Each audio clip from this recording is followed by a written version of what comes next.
Always do it on my own, so I gotta get through it. And the only thing I know is to love what I'm doing. Never give up, never slow, till I finally prove it. Never listen to the no's, I just wanna keep moving. Keep my head up when I act, head up, that's a fact. Never looking back, I'ma Hello, guys, हामी अब काउसडीको बजार area सकिएको छ र हामी मास्तिर लगभग के भन्छ यसपछि आउने ठाउँ कुमसोट है कुमसोटतिरको यात्रामा अघि बढेछौँ। अबको बाटो भनेको जङ्गल थोरै उकालो रहेको छ। थोरै भन्दा अलिकति बढीवाला थोरै उकालो ल तपाईँ देख्न सक्नुहुन्छ।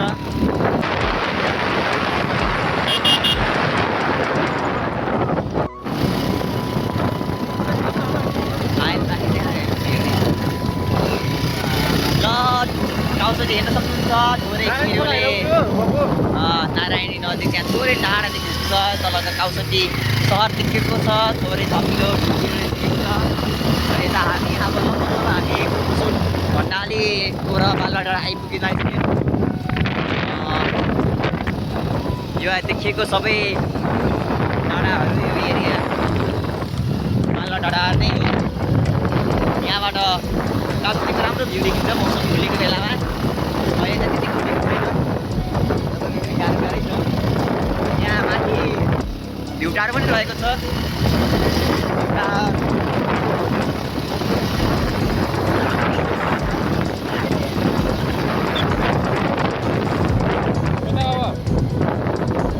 बालुवाडाँडा गइसकेको छ है।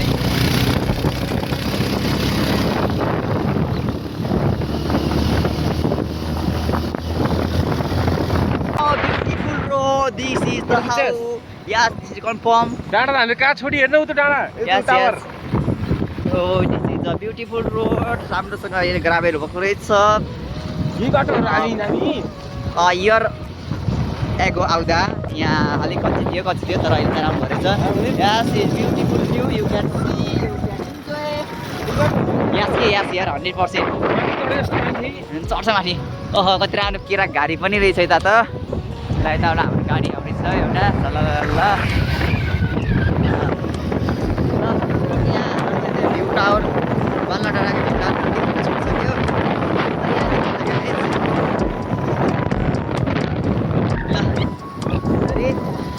हाम्रो यात्रा रमाइलो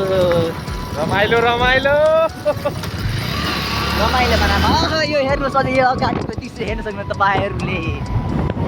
फुलहरूको कमेन्ट गर्नु पर्सनल भ्लग भने अलिअलि त हेर्नेलाई पनि मजा दिनु पऱ्यो नि। Finally we are here at पोखरीबाट देख्न सकिन्छ तपाईँहरूले भ्यू। यति राम्रो भ्यू। तल पहाड, ठुलो पहाड रहेको छ। पहाड अरे तल चाहिँ कहाँ पहाड हुन्छ, तल के हुन्छ खाई हुन्छ। ठुलो खाई गड्डा रहेको छ। अलि अगाडि हिँड्न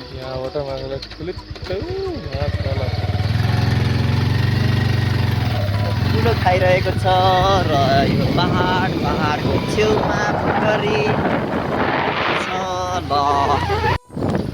ल यही हो गाइस पोखरी र पोखरीबाट हाम्रो देवचुली जाने बाटो यही हो। यहाँबाट हामी देवचुली डाँडा जान सकिन्छ।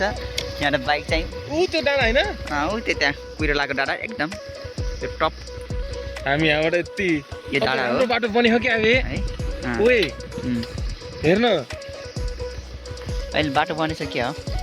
अनि त्यति बेला त बाइक जान्थेन नि। जान्थ्यो कहाँसम्म जान्थ्यो। ए उति त मास्तिर बाटो बनेछ यार। त्यही त भने पहिला हामी त बाटोको जान्थ्यौँ। देवचुली जाने बाटो यहाँ पनि बोर्ड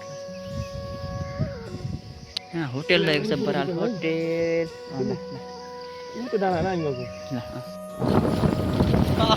यहाँ पोखरीको तल राम्रो गाउँ देख्न सक्नुहुन्छ तपाईँ।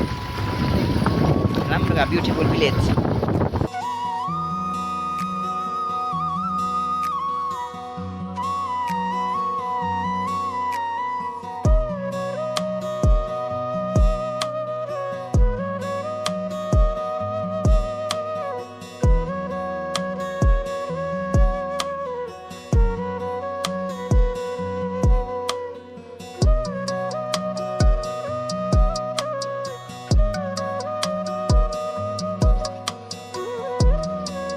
गाइस हामी कालेङ्गी कोरिडोर भन्दा हिँड्दा हिँड्दा हामी सिधै चाइना पो आइएछ क्या हो सिङच्याङ भन्ने ठाउँमा पो आइएछ त त्यसका बाजे हिँडेको कालेङ्गी कोरिडोर आइयो चाइनिज ठाउँ फोटो खिच्ने फाइनली हामी पुगेटार आइपुग्यो र पुगेटार आएपछि हामी कालीगण्डी कोरिडोरमा भइसकेको छ हाम्रो कालीगण्डी कोरिडोरको भेट भइसकेको छ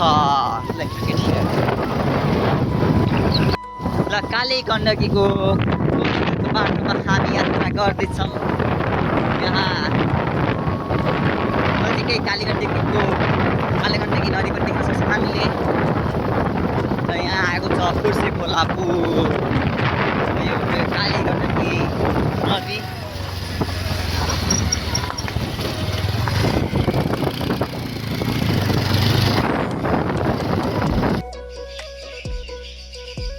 हेलो गाइस फाइनली हामी श्री अकला देवी मन्दिर आइपुगेका छौँ यहाँ वरिपरिको वातावरण यस्तो रहेको छ बौडी काली गाउँपालिका स्थित वडा नम्बर 2 डेढगाउँ भन्ने गाउँमा स्थित यो प्रसिद्ध अकला देवी मन्दिरमा आइपुगेका छौँ यसरी यहाँबाट मुख्य इन्ट्री गेट रहेको छ भित्र गएपछि हामीले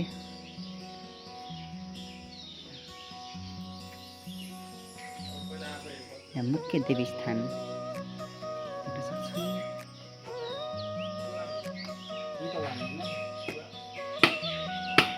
हेलो गाइस हामी बौडी काली गाउँपालिका पुगेर काम भ्याएर अहिले हामी फर्किँदैछौँ हामी फर्किँदाखेरि हामी अर्को बाटो रोजेको छौँ हामी यो कालीगण्डी कोरिडोर बाटो गइरहेको भन्ने हेतुले हामी अगाडि बढिरहेका छौँ तपाईँ देख्न सक्नुहुन्छ बाटो पर्फेक्ट छ कालीगण्डी कोरिडोरको बाटो यो है अब हामी बौडी काली गाउँपालिकाको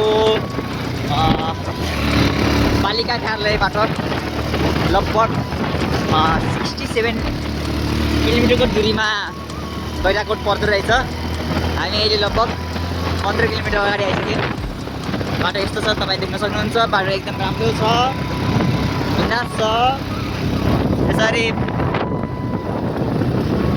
आनन्द रमाइलो दृश्य हेर्दैछौँ आइपुग्यो तपाईँहरू त्यो बाटो यात्रा गर्न सक्नुहुन्छ बिन्दास छ राम्रो छ